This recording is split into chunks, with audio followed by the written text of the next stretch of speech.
آپ صلی اللہ علیہ وسلم کی محبت کی اہمیت کو جلالی انداز میں اللہ رب العزت نے اجاگر کیا کہ اگر دنیا اور اسباب دنیا تمہیں میرے محبوب اور مجھ سے زیادہ محبوب ہیں تو ایسے لوگ میرے عذاب کا انتظار کریں کہ اگر دنیا اور اسباب دنیا تمہیں اللہ اور اس کے رسول سے زیادہ محبوب ہیں تو فرمایا کہ ایسے لوگ عذاب الہی کا انتظار کریں.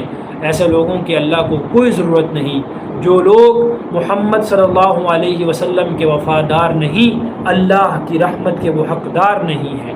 کہ جو لوگ محمد صلی اللہ علیہ وسلم کے وفادار نہیں ہیں ایسے لوگ اللہ کی رحمت کے حقدار نہیں ہیں.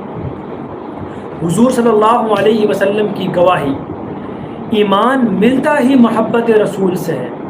صحیح ابن خزیمہ کی روایت ہے کہ رحمت کائنات صلی اللہ علیہ وسلم نے فرمایا کہ کوئی شخص اس وقت تک مومن ہو نہیں سکتا جب تک وہ اپنے اہل و عیال سے بڑھ کر مجھ سے محبت نہ کرے.